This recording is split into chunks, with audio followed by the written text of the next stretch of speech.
Hi friends, welcome to NSK learning. Telugu రాష్ట్రాల్లో ఉపాధ్యాయ ఉద్యోగాలకు prepare అయ్యేటువంటి విద్యార్థులందరూ కూడా చాలా అచేతన స్థితిలో, అన్కాన్షియస్ స్టేజ్లో ప్రస్తుతానికి ఉన్నట్లుగా మనకు తెలుస్తుంది. సో నోటిఫికేషన్ ఇంతవరకు కూడా ఎటువంటి న్యూస్ లేదు. ఎస్సీ వర్గీకరణ కమిషన్ యొక్క నివేదికలు ఇంకా మనకి రాలేదు. సో ఇంకా ఎప్పుడో వచ్చేది నోటిఫికేషను.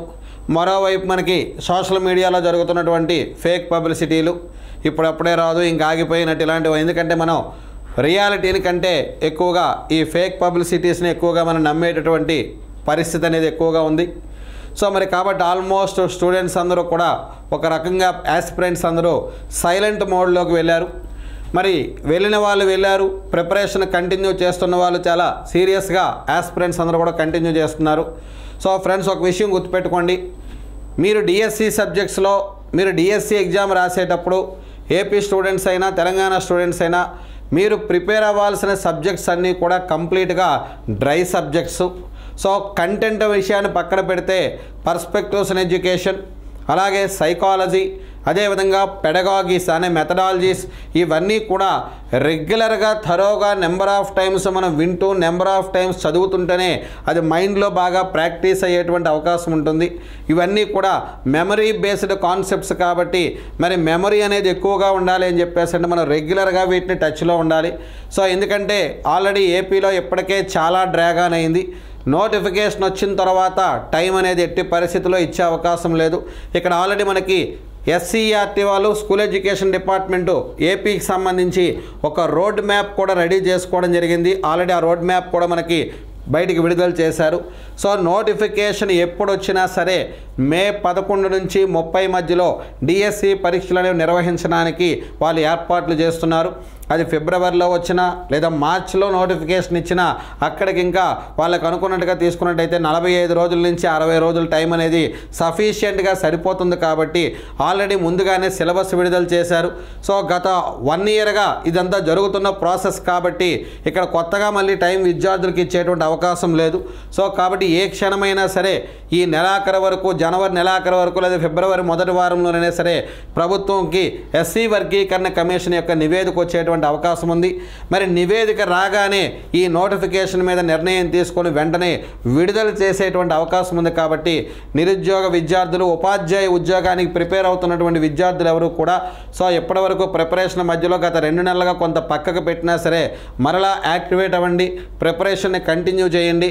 ఎందుకంటే పర్స్పెక్టివ్స్, మెథడాలజీస్ లాంటి సబ్జెక్ట్స్ నెంబర్ ఆఫ్ టైమ్స్ విని నెంబర్ ఆఫ్ టెస్టులు ప్రాక్టీస్ చేస్తేనే మనకు బాగా గుర్తుండేటటువంటి అవకాశం అనేది ఎక్కువగా ఉంటుంది. కాబట్టి సో దీనికి ఎక్కువగా మీరు ప్రయారిటీ అనేది ఇవ్వండి. అలాగే మన తెలుగు రాష్ట్రాల్లో తీసుకున్నట్లయితే ఇంగ్లీష్ మీడియంలో ప్రిపేర్ అయ్యేటువంటి స్టూడెంట్స్కి సో పర్స్పెక్టివ్స్ ఇన్ ఎడ్యుకేషన్, అదేవిధంగా సైకాలజీ, అదేవిధంగా మెథడాలజీస్, పర్టికులర్గా స్కూల్ అసిస్టెంట్ మ్యాథమెటిక్స్ ప్రిపేర్ అయ్యేటువంటి విద్యార్థులకు, అలాగే ఏపీలో టీజీటీ, పీజీటీ ప్రిపేర్ అయ్యేటువంటి స్టూడెంట్స్ కూడా ఇంగ్లీష్ మీడియంలో కోర్సెస్ని ప్రొవైడ్ చేస్తున్నటువంటి వన్ అండ్ ఓన్లీ యాప్ మనకి ఎన్ఎస్కే లెర్నింగ్ యాప్. మరి ఎన్ఎస్కే లెర్నింగ్ యాప్లో మీకు సైకాలజీ, అదేవిధంగా పిఐఈ ఏపీ స్టూడెంట్స్కి సంబంధించి సో పర్స్పెక్టివ్స్ ఇన్ ఎడ్యుకేషన్, అలాగే class room implications of education psychology అనేది ఓన్లీ 499 రూపీస్కే మీకు ప్రొవైడ్ చేయడం జరుగుతుంది.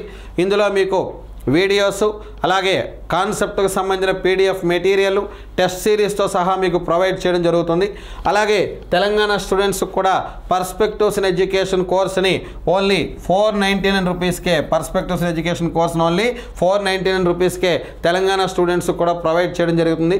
అలాగే ఏపీ అండ్ తెలంగాణలో ఇంగ్లీష్ మీడియంలో స్కూల్ అసిస్టెంట్ మ్యాథమెటిక్స్ ప్రిపేర్ అయ్యేటువంటి స్టూడెంట్స్కి, అలాగే ఏపీలో త్వరలో విడుదల కాబోతున్న టీజీటీ, పీజీటీ పోస్టులకి ప్రిపేర్ అయ్యేటువంటి స్టూడెంట్స్కి సో ఇంగ్లీష్ మీడియంలో మ్యాథమెటిక్స్ పెడగాగీని ఓన్లీ 499 రూపీస్కే విత్ పీడిఎఫ్ మెటీరియల్, టెస్ట్ సిరీస్తో సహా ఎన్ఎస్కే లెర్నింగ్ యాప్లో ప్రొవైడ్ చేయడం జరుగుతుంది. కాబట్టి సో విద్యార్థులందరూ కూడా ఇంగ్లీష్ మీడియం ప్రిపేర్ అయ్యేటువంటి స్టూడెంట్స్ అందరూ కూడా పిఐఈ అండ్ సైకాలజీ కోర్సు, అలాగే ఈ తెలంగాణ స్టూడెంట్స్ పర్స్పెక్టివ్స్ కోర్సు, అలాగే మ్యాథమెటిక్స్ పెడగాగి కోర్సుల కోసం ఎన్ఎస్కే లెర్నింగ్ యాప్ డౌన్లోడ్ చేసుకోండి. అలాగే NSK learning YouTube channel subscribe చేసుకోండి. ఎప్పటికప్పుడు మేము ఇచ్చేటటువంటి అప్డేట్స్ పొందండి. సో ఈరోజు ఈ వీడియోలో మనం పర్స్పెక్టివ్స్ ఇన్ ఎడ్యుకేషన్లో unit 1 history of Indian education, ఈ హిస్టరీ ఆఫ్ ఇండియన్ ఎడ్యుకేషన్లో ఖచ్చితంగా యూనిట్ 1లో మనకి డెఫినిషన్స్ ఆఫ్ ఎడ్యుకేషన్ నుంచి కంపల్సరీగా ఒక బిట్ వస్తుంది. So what are the definitions of education అంటే ఎడ్యుకేషన్ యొక్క డెఫినిషన్స్ నుంచి కంపల్సరీగా ఒక బిట్ వస్తుంది. సో ఈ వీడియోలో మనం డెఫినిషన్స్ ఆఫ్ ఎడ్యుకేషన్ అనేది నేర్చుకుందాం. So the definitions of education classified into 3 types. So education definitions. So education యొక్క డెఫినేషన్స్ని మనం బేసికల్గా చాలామంది తత్వవేత్తలు ఫిలాసఫర్సు అలాగే యాన్షియంట్ ఇండియన్ పీరియడ్లో కొంతమంది సెయింట్స్ మాంగ్స్ అలాగే కొన్ని లిటరరీ సోర్సెస్ ఇవన్నీ అలాగే వెస్ట్రన్ ఫిలాసఫర్స్ చాలా డెఫినేషన్స్ అనేవి ఎడ్యుకేషన్ కోసం ఇవ్వడం జరిగింది. ఇందులో మెయిన్గా మనం తీసుకున్నట్లయితే so the definitions of education are classified into the are divide into the 3 types. So education యొక్క డెఫినేషన్స్ మనం 3 టైప్స్గా డివైడ్ చేస్తాం. అవేంటని చెప్పేసి అంటే ancient Indian definitions. So ancient Indian definitions. అలాగే second one modern Indian definitions.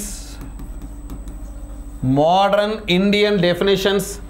అలాగే third one western definitions. So ancient Indian definitions అలాగే మోడర్న్ ఇండియన్ డెఫినేషన్స్ అదేవిధంగా వెస్ట్రన్ డెఫినేషన్స్ అని చెప్పేసి ఎడ్యుకేషన్ యొక్క డెఫినేషన్స్ని మనం 3 టైప్స్గా క్లాసిఫై చేస్తాం. So the definitions of education classified into 3 types. So అవేంటండి యాన్షియంట్ ఇండియన్ డెఫినేషన్స్ అంటే ప్రాచీన కాలంలో భారతదేశంలో ఎడ్యుకేషన్కి సంబంధించి ఎలాంటి డెఫినేషన్స్ అనేవి ఇవ్వడం జరిగింది. అలాగే second one modern Indian definitions. So modern పీరియడ్లో ఎడ్యుకేషన్కి సంబంధించి ఎవరెవరు పర్సన్స్ ఏ డెఫినేషన్స్ అనేవి ఇచ్చారు.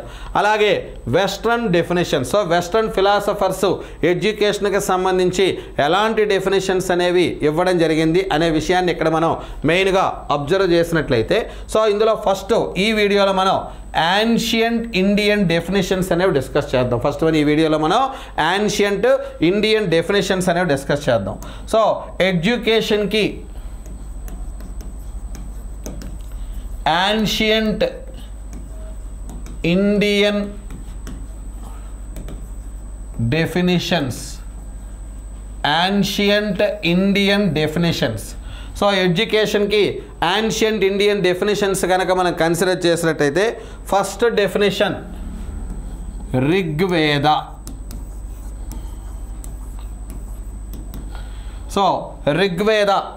సో ఋగ్వేదాన్ని మనం ఆల్రెడీ ఏమని చెప్తాం అంటే ఎర్లీ వేద ఆర్ ఫస్ట్ వేద అని చెప్పేసి చెప్తాం. సో ఋగ్వేదాన్ని ఏమని చెప్తారని చెప్పేసి అంటే ఎర్లీ వేద ఆర్ దీనికే అనదర్ నేమ్ ఏదంటే ఫస్ట్ వేద అని చెప్పేసి చెప్తారు. ఋగ్వేదానికి మరో పేరు ఏంటంటే ఎర్లీ వేద లేదా ఫస్ట్ వేద అని చెప్పేసి చెప్తారు. అలాగే ఋగ్వేదానికి అనదర్ ఇంపార్టెన్స్ కూడా ఉంది. అదేంటని చెప్పేసి అంటే Rigveda was the first written book in the Indian literature. Rigveda was the first written book in the Indian literature. So Indian లిటరేచర్లో ఫస్ట్ రిటర్న్ బుక్ ఏది అని చెప్పేసి అంటే ఋగ్వేద. సో ఋగ్వేద యొక్క ఇంపార్టెన్స్ ఏంటంటే the first written book in the Indian literature. Indian లిటరేచర్లో first written book ఏదంటే ఋగ్వేద. మరి ఆ ఋగ్వేదంలో ఎడ్యుకేషన్కి సంబంధించి సో ఏంటి డెఫినేషన్ అనేది ఇవ్వడం జరిగింది అని చెప్పేసి అంటే so education which makes an individual as self-reliant and selfless. So education which makes an individual as self reliant and selfless. So ఎడ్యుకేషన్కి ఋగ్వేద ఇచ్చిన డెఫినేషన్ ఏంటని చెప్పేసి అంటే education which makes an individual as self reliant and selfless. So ఒక వ్యక్తిని self reliant అంటే తన కాళ్ళ మీద తాను నిలబడే విధంగా, సో తనని తాను పోషించుకునే విధంగా, సో ఏదో ఒక వృత్తిలో తనను తాను సక్సెస్ చేసుకునే విధంగా సో ఒక పర్సన్ని తయారు చేసేది. అలాగే సెల్ఫ్లెస్, సో ఏ విధమైన స్వార్థం లేకుండా నిస్వార్థపరుడిగా తయారు చేసేదాన్ని ఏమని చెప్తాం అంటే విద్య. So education which makes an individual as self reliant and selfless. So ఒక పర్సన్ని సెల్ఫ్ రిలయంట్గా, అదేవిధంగా సెల్ఫ్లెస్గా, పర్సన్ని సెల్ఫ్ రిలయంట్గా అదేవిధంగా సెల్ఫ్లెస్గా తయారు చేసే దాన్ని ఏమని చెప్తాం అంటే ఎడ్యుకేషన్ అని చెప్పేసి చెప్తాం. సో అకార్డింగ్ టు ఎవరండి Rigveda. So according to Rigveda education which makes an individual as self reliant and selfless. So ఒక పర్సన్ని సెల్ఫ్ రిలయంట్గా లేదా సెల్ఫ్లెస్గా తయారు చేసేదాన్ని ఏమని చెప్తాం అంటే ఎడ్యుకేషన్ అని చెప్పేసి చెప్తాం. అలాగే next one ఉపనిషద్స్.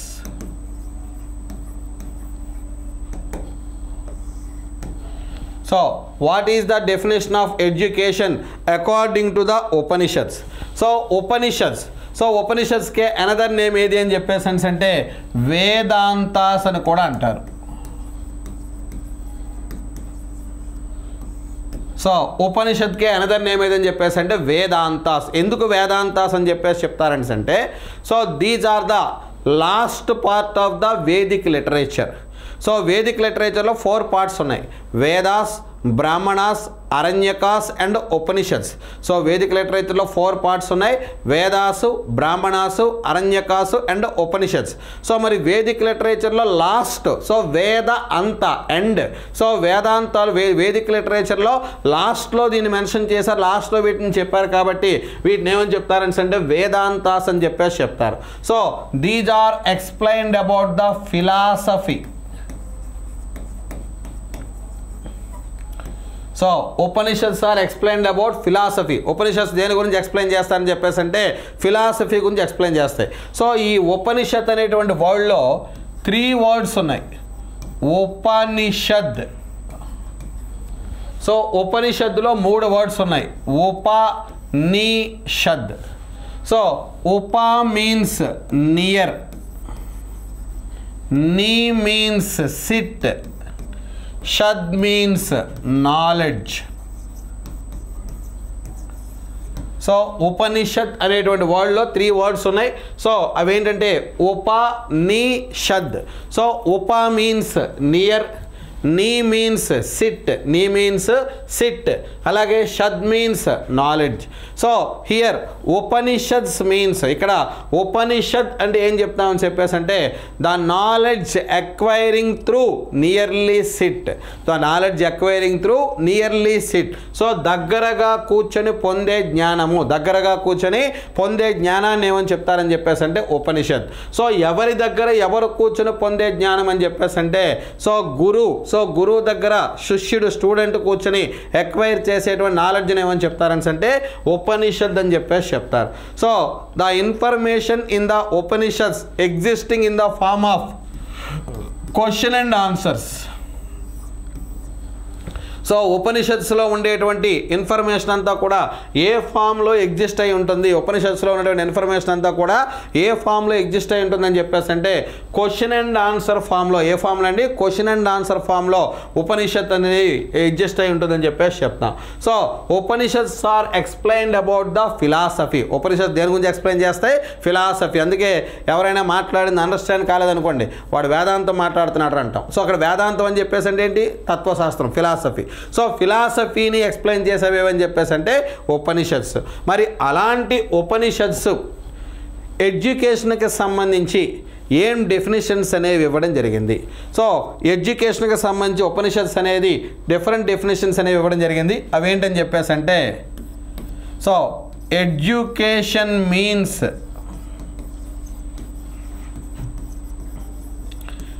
Attainment of salvation. So education means attainment of salvation. So according to Upanishads. So Upanishads ప్రకారము ఎడ్యుకేషన్ అని చెప్పేసి అంటే ఏం చెప్తామంటే education means attainment of salvation. So salvation అంటే అర్థం ఏంటి? మోక్షాన్ని పొందడం. సో మోక్షాన్ని పొందడాన్నే మోక్ష సాధనయే విద్య. So education means attainment of salvation అని చెప్పేసి చెప్తాం. ఎడ్యుకేషన్ మీన్స్ ఏంటండి? అటైన్మెంట్ ఆఫ్ సాల్వేషన్ అని చెప్పేసి చెప్తాం. సో ఎడ్యుకేషన్ అంటే మోక్షాన్ని పొందడం. సో కాబట్టి అకార్డింగ్ టు ఉపనిషత్స్ ప్రకారము ఎడ్యుకేషన్ అని చెప్పే డెఫినేషన్ ఏం చెప్తారని చెప్పేసి అంటే అటైన్మెంట్ ఆఫ్ సాల్వేషన్. అలాగే ఇదే ఉపనిషత్స్ ఎడ్యుకేషన్కి మరో డెఫినేషన్ ఇవ్వడం జరిగింది. So according to Upanishads education shows A way to attainment of salvation.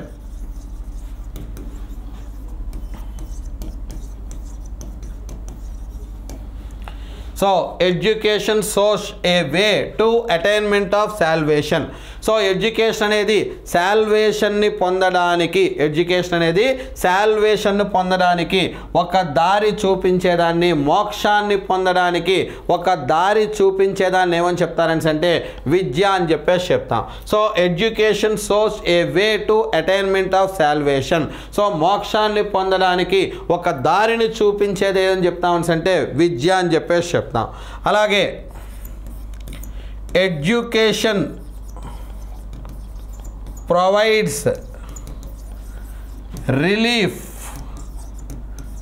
to individual. So education provides relief.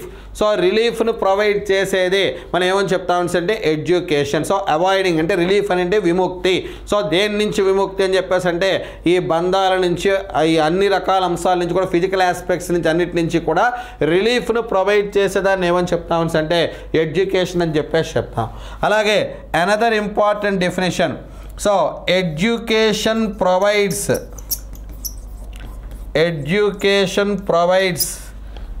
Relief to individual from bad implementation.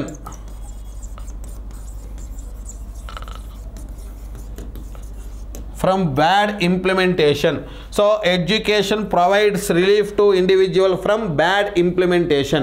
So bad implementation నుంచి ఇండివిజువల్కి రిలీఫ్ను ప్రొవైడ్ చేసేదాన్ని, bad implementation నుంచి ఇండివిజువల్కి రిలీఫ్ను provide చేసేదాన్ని ఏమని చెప్తామని అంటే education అని చెప్పేసి చెప్తాం. సో ఇది ఎడ్యుకేషన్కి ఉపనిషత్స్ ఇచ్చినటువంటి డెఫినేషన్స్. సో ఉపనిషత్స్ యొక్క definition education means attainment of salvation. So మోక్షాన్ని మోక్ష సాధనయే విద్య. అలాగే education shows A way to attainment of salvation. So మోక్షాన్ని పొందడానికి ఒక వే చూపించేదాన్ని ఏమని చెప్తామని అంటే education provides relief to individual. So ఒక ఇండివిజువల్కి రిలీఫ్ను ప్రొవైడ్ చేసేదాన్ని ఏమని చెప్తామని అంటే ఎడ్యుకేషన్. అలాగే education provides to relief to individual from bad implementation.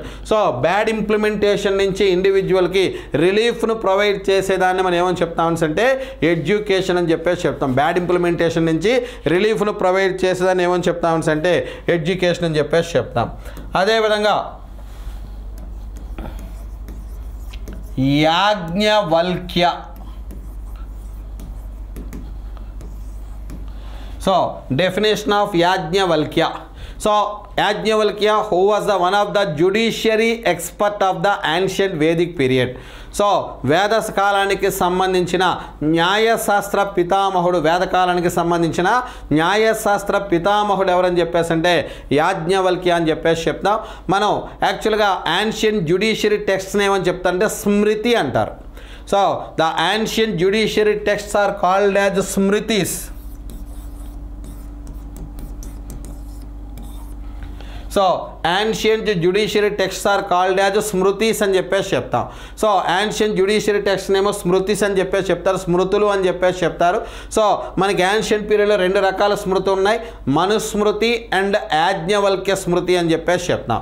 మరి ఆ యాన్షియంట్ పీరియడ్కి సంబంధించిన జ్యుడిషియరీ ఎక్స్పర్ట్ అయినటువంటి యాజ్ఞవల్క్యుడు ఎలాంటి డెఫినేషన్ ఇచ్చాడు ఎడ్యుకేషన్ కోసం అని చెప్పేసి అంటే, so education which makes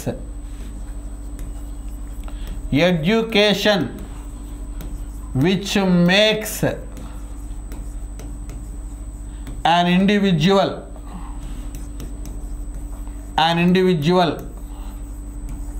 as a good charactered person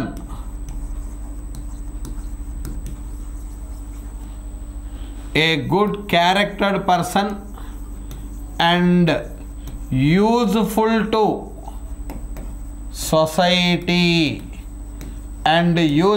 society. So Yajnavalkya, so who was the ancient judiciary expert, given definition to the education. So that was education which makes an individual as a good charactered person and useful to the society.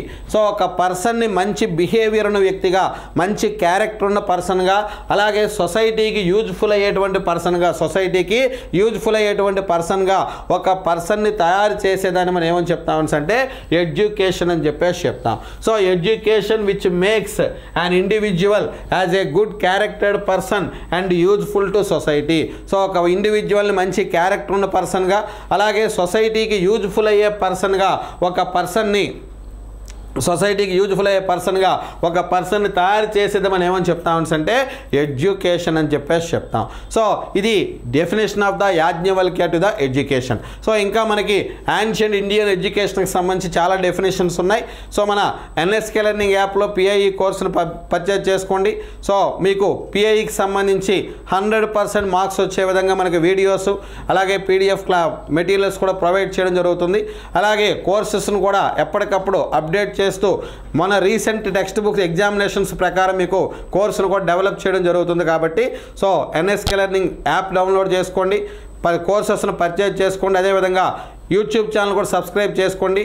ఈ వీడియోస్ని మీ ఫ్రెండ్స్కి కూడా share చేయండి. English మీడియంలో మీకు PIE సైకాలజీని provide చేస్తున్న one and only app మీకు NSK learning. So మీరు చూడడమే కాకుండా మీ ఫ్రెండ్స్కి కూడా ఈ వీడియోస్ని షేర్ చేయండి. Thank you friends.